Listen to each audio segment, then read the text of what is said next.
Clarky, thanks for joining us. I know we're about to announce some pretty sad news with your retirement from rugby league. Just talk us through your decision.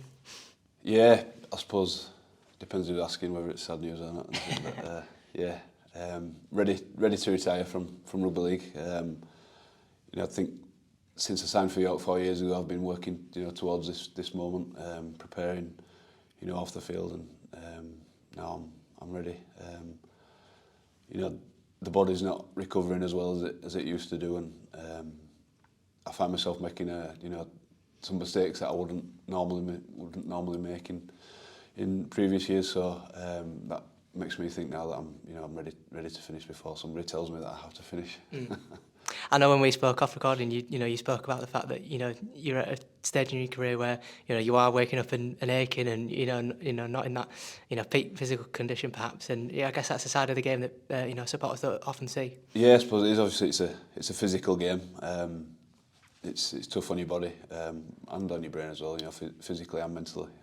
You go through quite a lot, and I've done 14 seasons now, so it's taken its toll on me. And waking up every morning and having backache or my Achilles is hurting or rib pain. It's not nice, but it's something that you sacrifice and you go through. But I'm ready to knock that on the head now and carrying on into my next part of my life.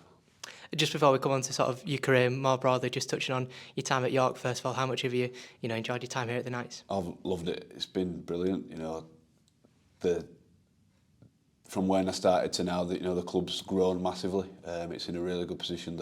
The team and the squad has grown so well, and I think I'm leaving it, for the lads next year to go on and hopefully do something really good. As I've said, the squad's in a really good spot, and just add a couple more players in there, and it'll be ready to do something special for the boys next year. But yeah, as I say, I've really enjoyed it this year. I've had some great times, some good memories and good laughs with the lads, and it's been great.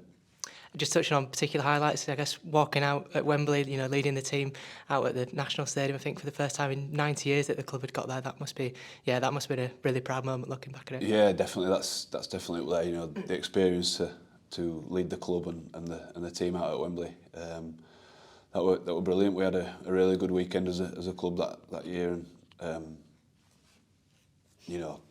I think we've had some great games, for York, which we've really enjoyed. I think I've mentioned previously that we've never started the season off, how we wanted to. We've always struggled through whatever reason, but a lot of hard work and determination has gone through, especially the last 3 years, to get to a point at the end of the season where we're ready for what's next playoffs wise.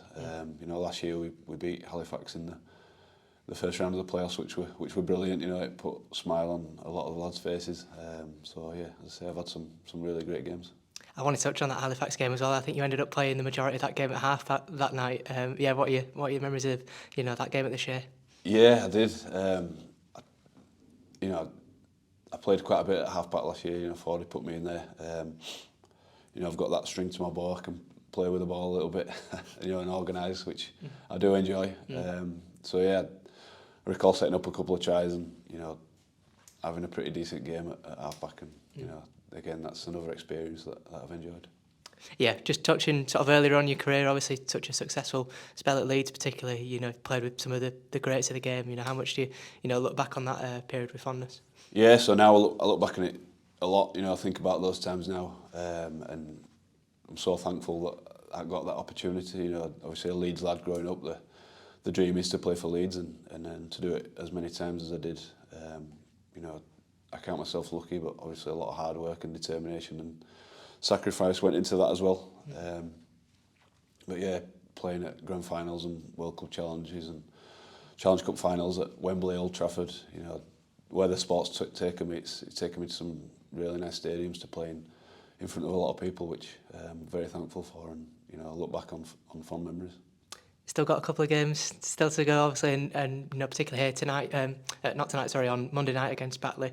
Yeah, hopefully get a good reception and hopefully a strong finish for the end of the year. Like I said, obviously potentially the playoffs are still a target for the Knights this year. Yeah, that's it. I'm hoping so. Monday night against Batley, it'll be a very tough game. It's on TV, but we're in a good position. our confidence is riding high from winning 8 of the last 9 league games. So everybody's looking forward to it. It's a bit of a crunch game because they need to win as well. The unfortunate thing is we might win our next 2 games and not quite make the playoffs, which will be very disappointing. So, but we can only, do what we can. We've been counting down now. With 4 games left, let's win 4 games. 3 games left, let's win 3 games. And now it's 2 games, so see where we're at. Obviously, we're going to have to be at our best because Batley, they're a good team. But let's see how it goes.